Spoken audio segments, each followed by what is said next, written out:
समस्त सुधी भक्तजनों को श्री कृष्ण जन्मोत्सव की बधाई। हरे कृष्णा। चलिए आज हम लोग फिर से श्री कृष्ण भगवान के चमत्कार की एक घटना सुनते हैं। इटावा जिला की औरैया नामक तहसील में लाला जय नारायण जी तहसीलदार थे। इसी तहसील से पेंशन लेकर आपने श्री वृंदावन का निवास ग्रहण किया था। संवत 1956 में एक भयानक अकाल पड़ा था। संवत की बात हो रही है यहाँ पर। पत्ते और छाल को खाकर जनता अपनी रक्षा कर रही थी। एक दिन की बात है, जमुना पार करके 500 आदमियों का एक दल तहसीलदार जी के पास औरैया के मुकाम पर जा पहुंचा। तहसीलदार ने देखा कि लगातार कई दिनों की क्षुधा के कारण स्त्री पुरुष और बालक बालिकाएं सभी अर्धमूर्छित अवस्था में हैं। अकाल पीड़ितों की अवस्था देखकर भक्त तहसीलदार ने खजांची को ऑर्डर दे दिया कि 500 व्यक्तियों को 500 रुपए सरकारी खजाने से निकाल कर दे दो। एक एक रुपया पाकर वह दुखी दल जी खोलकर तहसीलदार की सराहना करता हुआ चला गया। देखिए, तब सस्ते का टाइम था और 1 रुपए में काफ़ी कुछ मिल जाता था। जब से अकाल पड़ा है, तहसीलदार अपने लिए अपनी तनख्वाह में से केवल 10 रुपए मासिक रख लेते थे और बाकी सब रुपया दीन दुखियों की सेवा में लगा देते थे। पेशकार ने देखा कि अब वह समय आ गया है कि तहसीलदार को बर्खास्त कराकर तहसीलदारी के पद पर मैं बैठ सकता हूँ। वह रात की गाड़ी से इटावा जा पहुंचा।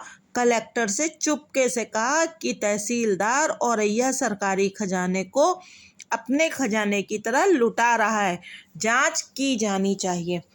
सोमवार के 9 बजे थे। तहसीलदार स्नान करके पूजा के कमरे में गए।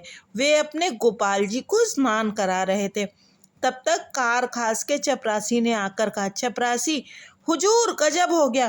तहसीलदार, क्या हुआ?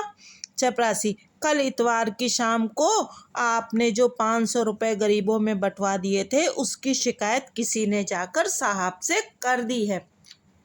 तहसीलदार, साहब आए हैं क्या? चपरासी, कलेक्टर साहब खजाने के पास कुर्सी डलवाकर बैठे हैं और आपको अभी बुला रहे हैं। तहसीलदार, अभी 9 बजे हैं, कचहरी का टाइम 10 बजे का है, बैठा रहने दो 1 घंटा, तब तक मैं पूजन कर लूँ। चपरासी, आप कानून के कारण साहब को 1 घंटा बैठा सकते हैं जरूर, लेकिन इससे वह और भी ज़्यादा नाराज हो जाएंगे। तहसीलदार, नाराजगी गोपाल जी की बुरी है या साहब की नाराजगी? साहब की नाराजगी कोई चीज़ नहीं है। चपरासी, लेकिन वह अफसर हैं। तहसीलदार, गोपाल जी से बढ़कर?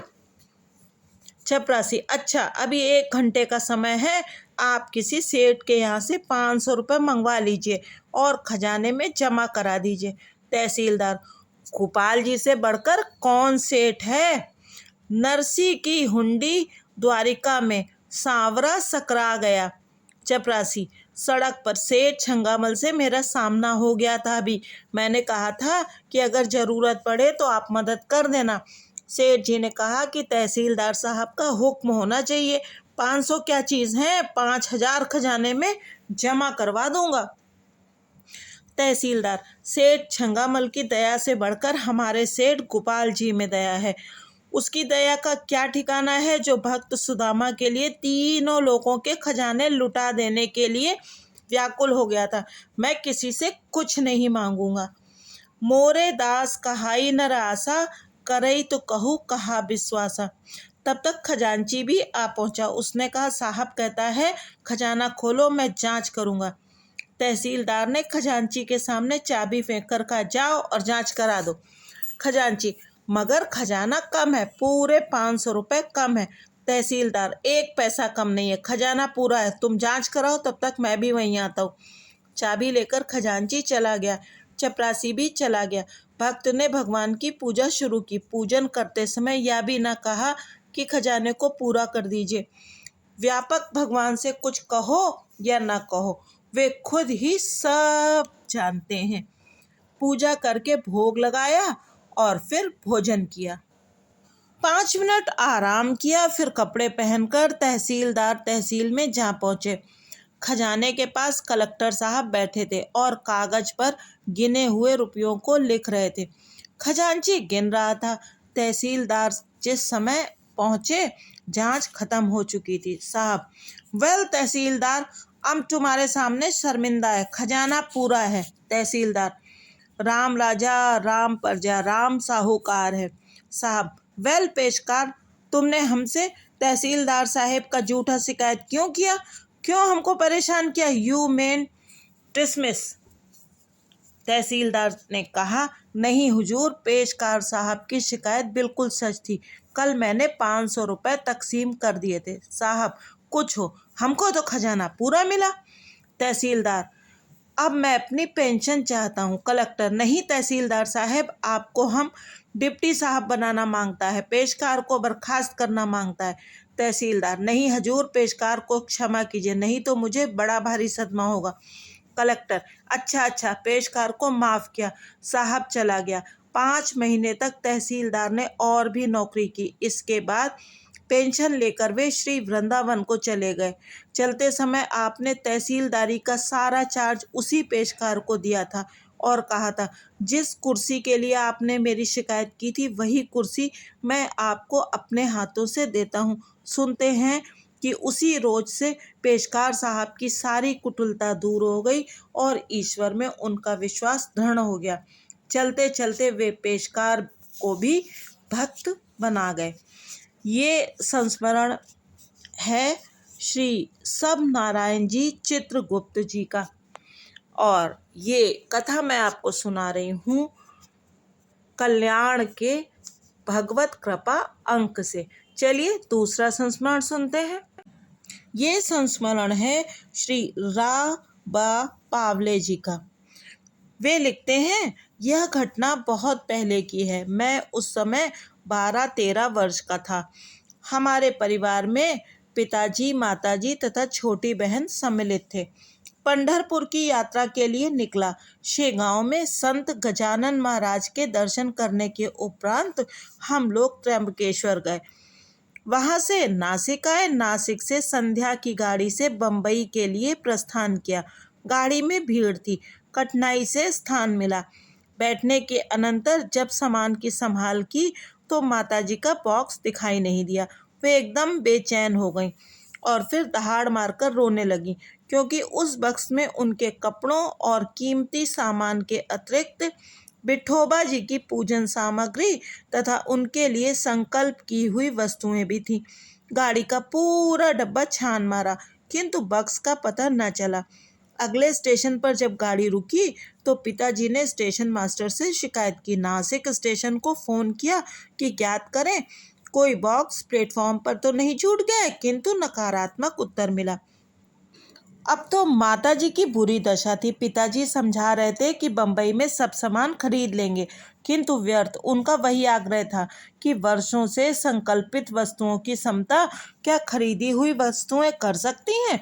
जब विठोबा जी को हमारी पूजा स्वीकार ही नहीं है तो यात्रा करके ही क्या होगा? अब हम घर ही लौट कर जाएंगे।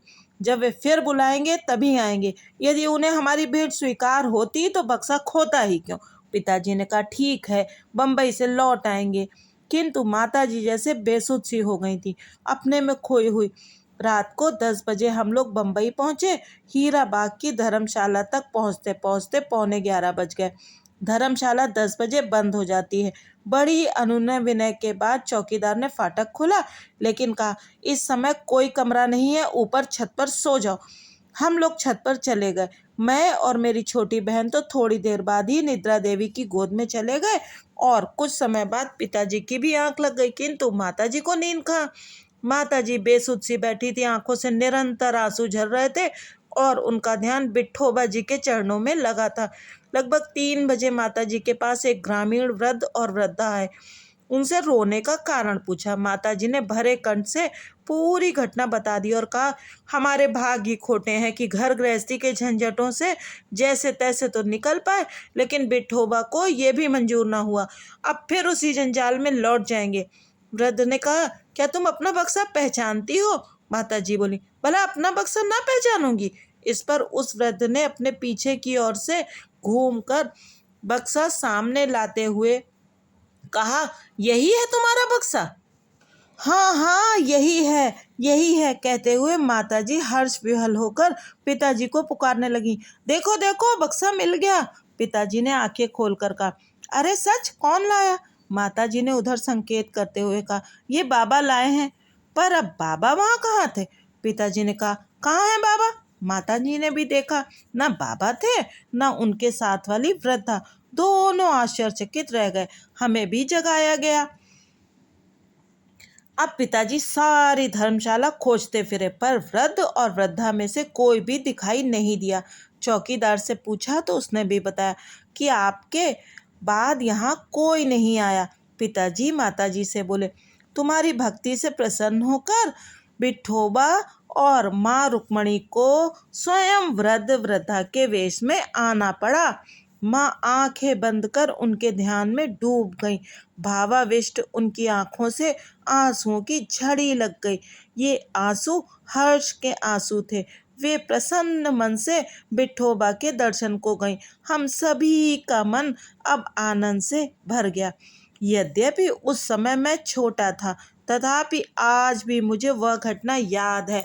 मैं जब भी बम्बई जाता हूँ, हीरा बाग की धर्मशाला की उस छत पर अवश्य जाता हूँ। वह मेरे लिए तीर्थ है, वह मेरे लिए परम तीर्थ है। श्री रा बा पावले जी। हरे कृष्णा। भगवान अपने भक्तों की सच्चे हृदय से की हुई पुकार को अवश्य सुनते हैं। उन्हें कुछ नहीं चाहिए, उन्हें तो आपका प्रेम चाहिए।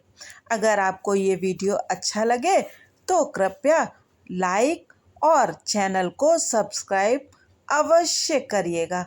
बहुत बहुत धन्यवाद। आगे भी हम इस प्रकार से भगवान की चमत्कारों की कथा सुनते रहेंगे। धन्यवाद।